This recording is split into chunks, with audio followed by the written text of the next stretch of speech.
Today we'll be discussing this question of JEE Advanced 2016 Paper 2 Series JEE Delights covers all of the good questions which have come in JEE Advanced till date from the subject mathematics.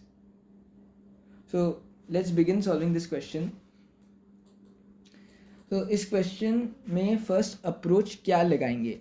The first thing which should strike our mind, जो हमारे दिमाग में आना चाहिए है कि इसका limit infinity तक जा रहा है और ये कोई स्टैंडर्ड लिमिट नहीं है जिसको मैं इवेल्युएट कर सकता हूँ. ये सारे प्रोडक्ट्स हैं और प्रोडक्ट्स इस फॉर्म में जिससे लग रहा है कि एक summation, if I convert this into summation, उसका इंटीग्रल निकाला जा सकता है, वैसे फॉर्म का है. सो इंट्यूशन से मैं प्रेडिक्ट कर पाऊंगा एग्जाम हॉल में कि हाँ, this might be a question from series to integral topic वाला. सो फर्स्ट स्टेप क्या है? हमें इसको first challenge, we have a few challenges here also, कि एक भी प्रोडक्ट नहीं है, टर्म्स थोड़े से वियर्डेड है with things like factorials and exponents coming into the mix. So first step क्या है कि हमें इसको थोड़ा सिंप्लीफाई करना होगा और उसको स्टैंडर्ड फॉर्म में लाना पड़ेगा, स्टैंडर्ड फॉर सिग्मा फॉर्म, जिससे कि हम लोग इजीली इसको एक डेफिनेट इंटीग्रल में बदल सकते हैं. फिर देखेंगे कि इवैल्यूएट करना है कि नहीं, या फिर फंक्शन का एनालिसिस करना है कि नहीं. So the first thing which will be doing is natural log लेना होगा. लॉगरिथम के रूल्स इधर अप्लाई होंगे, जिसके कारण exponent will be pulled outside as a product of the logarithm. फिर न्यूमरेटर माइनस डिनोमिनेटर हो जाएगा लॉगरिथम में जब करेंगे, तो क्या आ जाएगा, n times of natural log of n plus summation, जहाँ r will very from 1 to n, natural log x plus n upon r. ठीक है.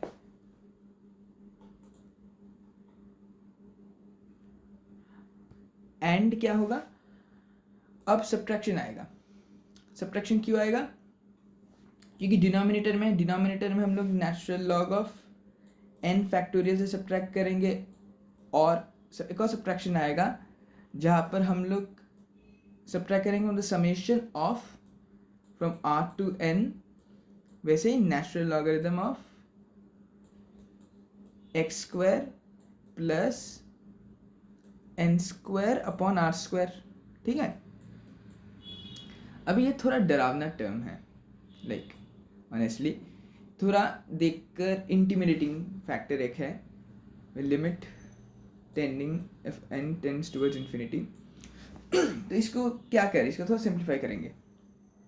सिंप्लीफाइबल टर्म तो natural log of n factorial ही दिख रहा है, इसको थोड़ा और काटेंगे, सिंप्लीफाई करेंगे, will making it better. How? Natural log of n factorial, if I actually split n factorial as a sum, we'll be getting it as sigma natural log r, where r varies from 1 to n, right? अब इसको मैं manipulation कैसे करूँगा? मैं इसमें plus ln n minus ln n कर दूंगा, जो इसको रिड्यूस कैसे करेगा, जो reduce it into natural log of r upon n का sum plus natural log of n का सम. अब नेचुरल लॉग ऑफ n तो कांस्टेंट है, right? So since it's constant, मैं क्या इसको बाहर निकाल सकता, can I split the summation, will be getting this, जो हमें will be getting this natural log of r by n, इसका समेशन पूरा from 1 till n plus n times of ln n, right? So this is what we are going to substitute in the actual big summation जो हम लोगों ने अभी निकाला, that is इस term में. इसको जब मैं सब्स्टिट्यूट कर दूंगा, तो मेरा बेनिफिट एक है कि ये जो रोग टर्म है जो मुझे दिख रहा है कि n ln n, वो हट जाएगा. वो हट के क्या आएगा, we're getting f of x natural log ln f of x is equal to limit n tends towards infinity x upon n times summation ln x plus n upon r, right, plus sigma ln r upon n plus sigma ln x square plus n square upon r square, right. जहाँ every single of them vary कर रहा है किससे, are किससे किधर से किधर तक वैरी कर रहा है in every case from 1 to n, right, yes absolutely. So अब इसको कैसे करेंगे, अब क्या प्रोसेस होगा नेक्स्ट. अभी देखो, this is the standard format of conversion of a summation to an integral. तो 1/n जो मैं 1/n को मैं इधर भीतर घुसा दूंगा, ओके, डिस्ट्रीब्यूट कर दूंगा. तो 1/n में dy लिख सकता हूँ, मैं r अपॉन n को मैं y लिख दूंगा, एंड जो लिमिट्स ऑफ द इंटीग्रल होंगे वो हो जाएंगे मेरे 1 to 0. How 1 to 0? R varies from 1 to n. So r upon n will be varying from 1/n to 1. n is tending towards infinity. Since n is tending towards infinity, ये 0 आ जाएगा. It will tend towards 0. I can approximate it to 0. y and 1. इधर से मेरे को मिल जाएगा limit of the integral. So मैं simple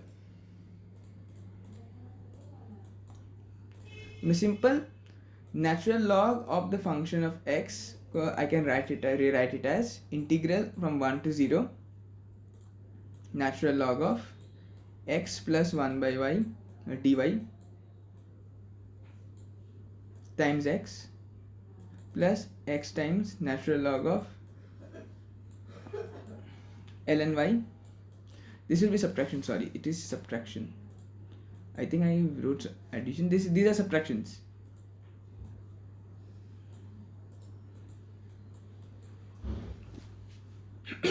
Subtracted from x integral 1 to 0 natural log x square plus 1 upon y square dy.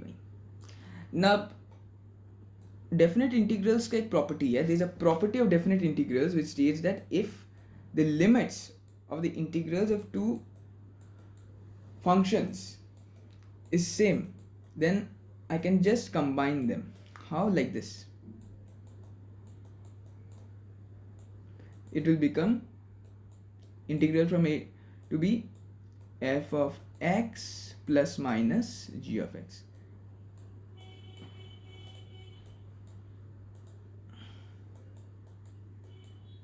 This is what you can write the entire, can club the entire integral. So we get ln of f of x, which reduces to x times integral from 1 to 0. On simplifying this, I think we'll be getting this expression, natural log xy plus 1 whole upon xy whole square plus 1 dy. Now, can I write xy equals to k? Say I'm using basic substitution. Firstly, x is a constant term. x यहाँ पर एक constant है. x is a constant here. So if I actually do u substitution, then I will be getting x dy is equal to dk. अब x dy है इस इधर, कैसे? I can basically take this x inside क्योंकि constant है वापस, and so तब यहाँ पर substitution में करूँगा, every single xy will be converted to k. ये k बन जाएगा, ये k square बन जाएगा. So natural log of f of x becomes integration, और integration की लिमिट भी बदल जाएगी. कैसे? y is varying from 1 to 0, xy varies from x to 0 and k varies thus from x to 0. So x to 0 natural log of k plus 1 will divided by k square plus 1 dk. This is what we'll be getting. If I raise it to the power of e on both the sides, we'll be getting f of x is equal to e to the power integral x to 0 ln of k plus 1 k square plus 1 dk. अब मुझे function की थोड़ी analysis करनी होगी. कैसे? मैं firstly इसको differentiate करूंगा. I will be first differentiating it. So मुझे एफ डैश एक्स मिलेगा. अब देखो, जब भी मैं डिफ्रेंशिएट करूंगा e to the power something, it will become e to the power something only. So मेरे को इधर एफ ऑफ एक्स वापस मिलेगा और ये इंटीग्रल में के लिमिट में एक्स है. So we will be applying Newton Leibniz theorem. Newton Leibniz theorem apply करने से ये आ जाएगा. Okay, so this is the derivative of the function. ठीक है, अब ऑप्शंस में थोड़ा चेक करेंगे. अब सो ऑप्शंस क्या बता रहा है. अब इधर मैं एक चीज देखूंगा, where the function is increasing और डिक्रीजिंग. अब if I actually look at this function carefully, it's an exponential function, so it is always going to be greater than 0, right? जो डिक्रीजिंग यदि फंक्शन हो कि इंक्रीजिंग होगा, ये तो determine नहीं करने वाला. डिटरमाइन ये करेगा. Now x plus 1 upon x square plus 1 is always less than 0, is always less than 1. Sorry, log है तो 1 हो जाएगा. When x is greater than 1, so when x is greater than 1, f dash x is decreasing. It's a decreasing function. No, not less than. It's a decreasing function.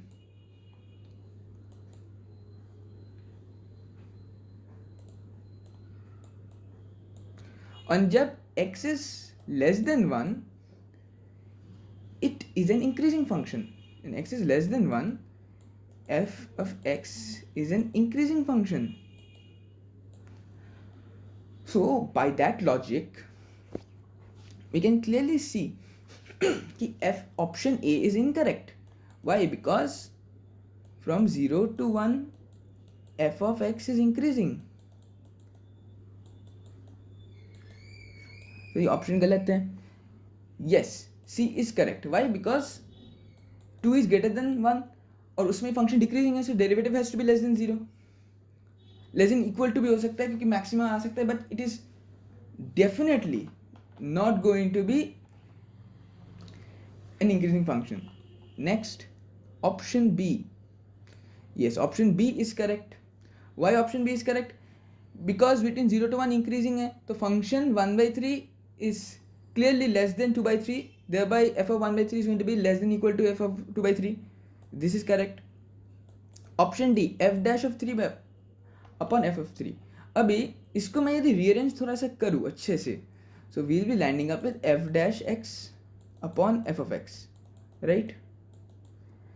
And this will be equal to natural log of x plus 1 upon x square plus 1. So f dash 2 upon f of 2 is equal to natural log of 3 upon 5, and f dash 3 upon f of 3 is equal to natural log of 4 upon 10, which is equal to natural log of 2 upon 5. अब e is greater than 1, thus now since e is greater than 1, जब भी logarithm का argument will be greater,